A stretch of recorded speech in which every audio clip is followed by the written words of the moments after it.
गणेशाय नमः। श्री उमा महेश्वराय नमः। श्री सरस्वत्यै नमः। श्री परमात्मने नमः। श्री सद्गुरु चरण कमलेभ्यो नमः।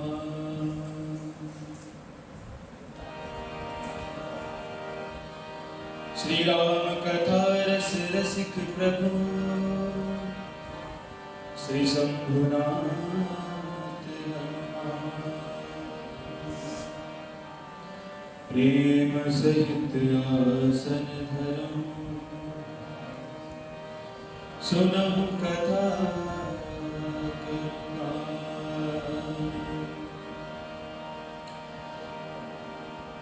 लोकाभिरामं रणरङ्गधीरम्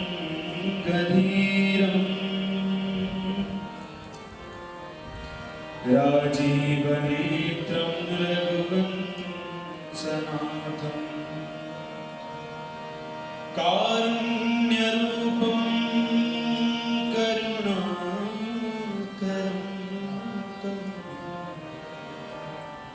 श्रीरामचन्द्रं शरणं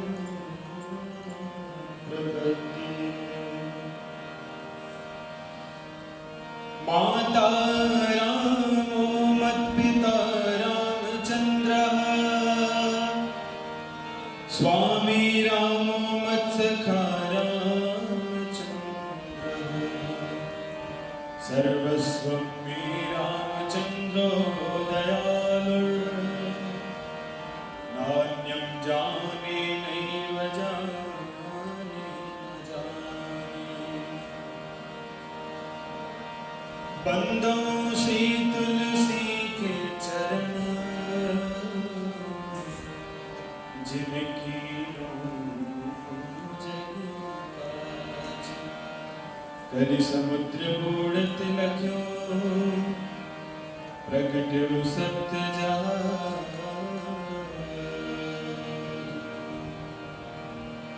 सिय राम मैं सब जग जानी करहु प्रणाम जोर जुग पान। बोले राजा रामचंद्र भगवान की जय। कृष्ण कन्हैया लाल की जय। पूज्यपाद गोस्वामी श्री तुलसीदास जी महाराज की जय। श्री सद्गुरुदेव महाराज की जय। हनुमान जी महाराज की जय। आइए हम सभी आज की कथा में जुड़ते हैं, लेकिन उसी को जोड़कर अपने मन को एकाग्रचित करते हुए भगवान नाम संकीर्तन से जुड़ते हैं। उसके बाद हम सभी आज की कथा में प्रवेश करेंगे।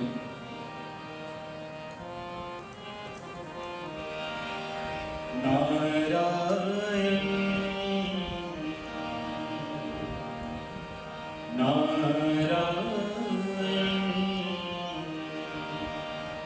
नारायण नारायण नारायण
राजा रामचंद्र भगवान की जय। पूर्वापूर्व अखिल कोटि ब्रह्मांड नायक परमपिता परमात्मा के श्री चरणों में प्रणाम करता हूँ। उपरांत प्रातः स्मरणीय नित्य वंदनीय लाखों लोगों के पथप्रदर्शक मार्गदर्शक, लाखों लोगों के हृदयस्थ विराजमान सदगुरुदेव महाराज को प्रणाम करता हूँ। व्यास सभागार में उपस्थित गुरुदेव के चरणों में प्रणाम। समुपस्थित मेरे सभी अनुजीव मगरज भाइयों को जय सिया राम, सभी को हरि ओम।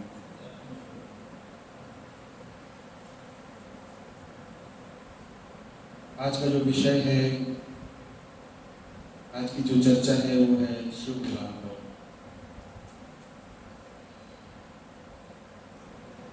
राक्षसों का जब आतंक बढ़ा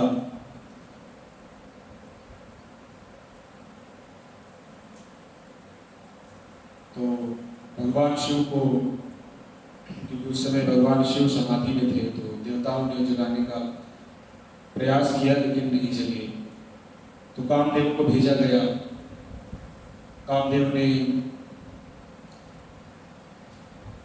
भगवान की साधना को भंग किया। भगवान की क्रोधाग्नि से कामदेव भस्म हो गए। उसके बाद जब देवताओं को लगा कि अब कोई उपाय नहीं है, तो फिर प्रभु श्री राम ने बाबा से कहा विवाह के लिए। तो बाबा विवाह के लिए मान गए। और जब शिव जी विवाह के लिए मान गए तो सारे देवता बड़े प्रसन्न हो गए कि अब राक्षसों का जो आतंक है वो ज्यादा दिनों तक हमें नहीं सहन करना पड़ेगा।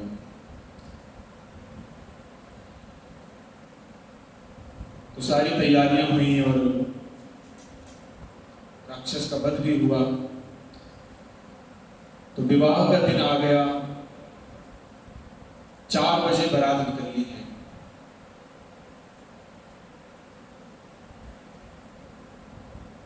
चार बज चुके हैं, 5 बजे बारात निकलनी है और बाराती कोई आया नहीं। और आजकल के तो जो बारात है वो भगवान मालिक का कब निकलता है, 6 बजे, 7 बजे, 8 बजे, 9 बजे, कोई पता नहीं होता कब निकलनी है बारात। लेकिन जो द्वार पर बारात पहुंचने का जो समय है वो है गोधूली बेला। 4 बज गए, 5 बजे बारात निकलनी है और शंकर भगवान बैठे हैं कि देवतागण आए तो फिर चला जाए। लेकिन भगवान के 2 गण हैं, नंदी और भृंगी, वो बड़े बेचैन हैं। भगवान ने दोनों को देखा। बाबा ने तो कहा तुम दोनों बेचैन क्यों हो? तो कहा सारे देवता आए नहीं। बाबा बोले किस लिए? आपको तैयार करने के लिए। बाबा बोले जब अपने से समय मिलेगा तब ना आएंगे हम, पहले खुद तो सब समझ ले।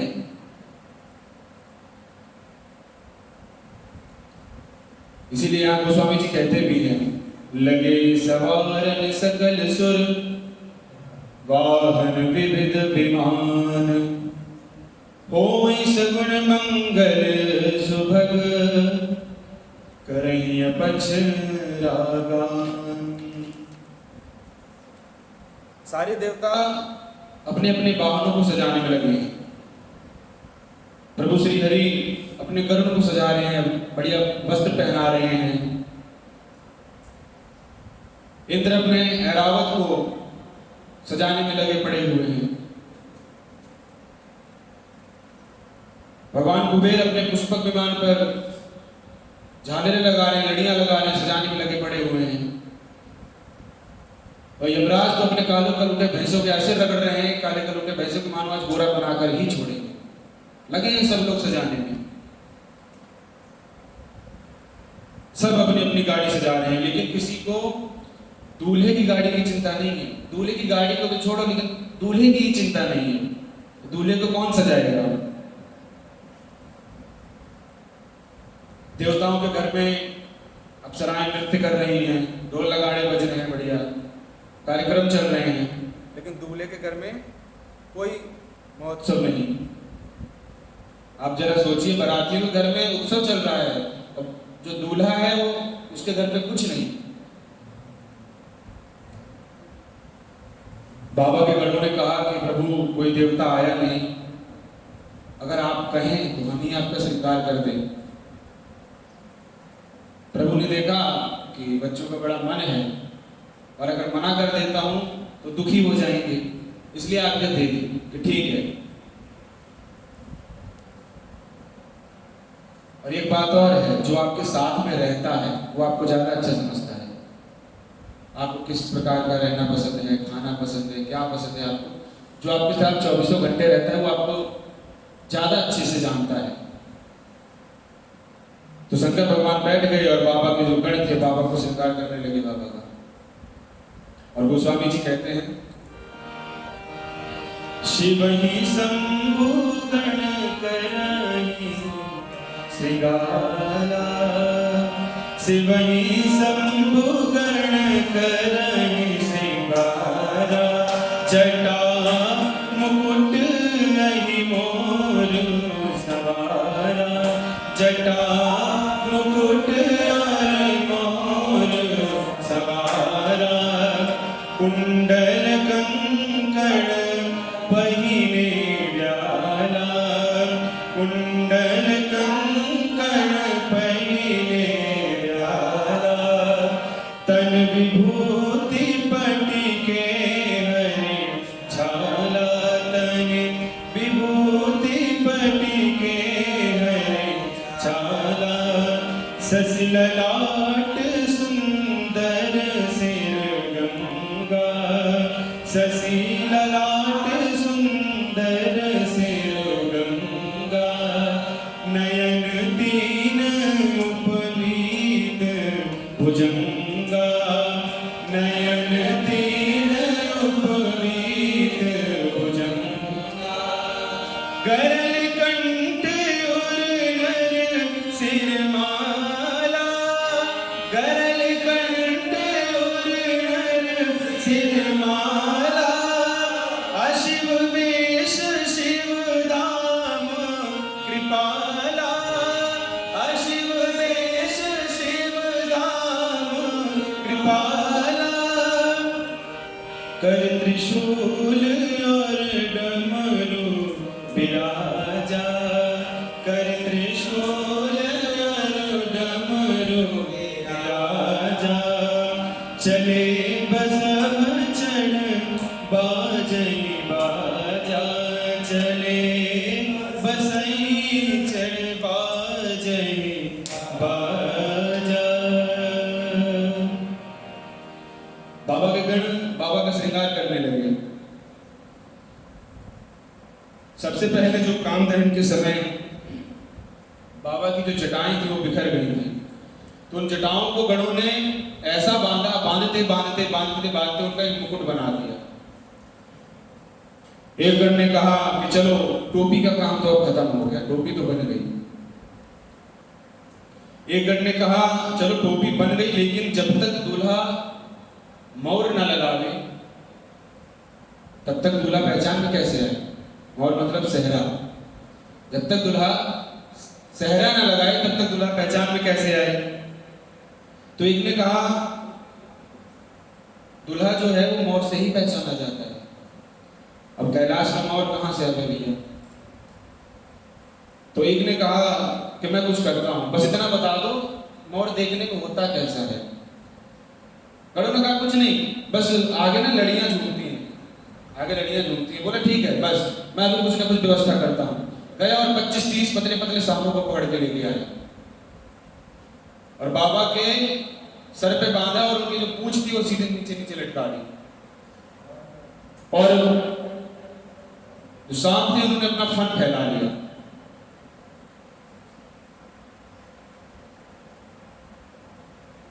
सांपों ने जब अपना फन फैला लिया तो गणों ने कहा बताओ ऐसा अद्भुत मौर भला संसार में कभी और किसी दूल्हे ने लगाया होगा? बताओ कहां देखा होगा ऐसा मौर? तो बाबा ने मौर जैसे वो पूंछ हटा के सांपों को देखा, ये क्या किया भाई? तो गणों ने कहा बाबा रहने दीजिए, मोर है, खराब हो जाएगा। उसके बाद कानों में कुंडल पहनाए, सांप का ही कुंडल पहना दिया, बाजूबंद बना दिया। और ऐसा नहीं कि एक कान में दूसरे कलर का सांप पहना है, दूसरे में दूसरे कलर का, ऐसा नहीं किया। जो सीधे में जिस कलर का सांप है वही उल्टे में है, जो बाजूबंद सीधे हाथ में है वही बाजूबंद उल्टे हाथ में। मैचिंग का पूरा ध्यान रखा गणों ने, मैचिंग खराब नहीं होनी थी गणों ने। वासुकी सर्प को यज्ञोपवीत बना दिया और कह दिया कि ये दूल्हे का जनेऊ हो गया। एक गण ने कहा कि दूल्हे ने पाउडर तो लगाया ही नहीं, अभी मैं लेके आता हूं। गया स्मशान में और राख भर के ले आया और बाबा के पूरे शरीर पर भस्म पोत दी उसने। अब जरा विचार कीजिए, भस्म लगाने के बाद कितना विकराल रूप बना होगा बाबा का। ललाट पर चंद्रमा, सिर में गंगा। गणों ने कहा बाबा गला सूना लग रहा है आपका। तो एक गण गया फिर से शमशान में और 25-30 मुंड उठा के लाया और एक पतले से सांप में उनको सबको पिरोकर और माला बना दी। माला का भी काम हो गया।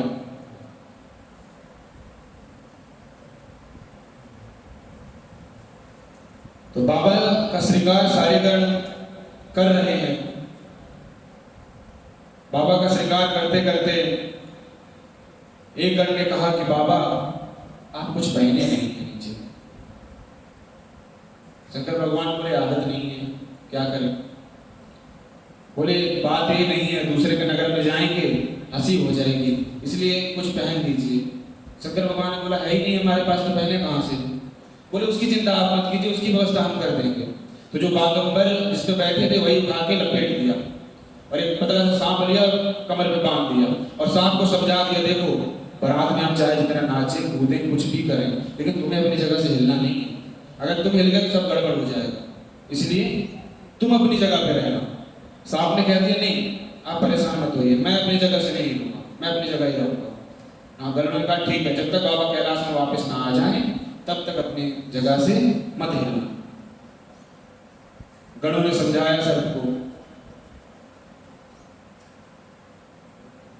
बाबा का श्रृंगार गण कर रहे हैं। अब इसके आगे की कथा हम सभी कल श्रवण करेंगे। आइए, नवरात्रि चल रही है तो मैया के चरणों में अपने मन को लगाते हुए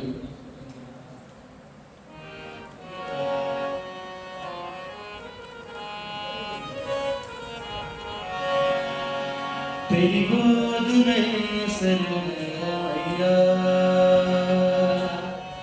अब मुझको क्या डर है मैया। तेरी गोद में सर मैया, अब मुझको क्या डर है मैया। दुनिया नजरें फेरे तो फेरे, दुनिया नजरें फेरे तो फेरे, मुझ पे तेरी नजर है मैया। तेरी गोद में सर है मैया, अब मुझको क्या डर है मैया। तेरा दर्श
बोले राजा रामचंद्र भगवान की, श्री हनुमंत लाल की, शंकर भगवान की, पूज्यपाद गोस्वामी श्री तुलसीदास जी महाराज की, श्री सद्गुरुदेव महाराज की। नमः पार्वती पतये हर हर महादेव शंभो।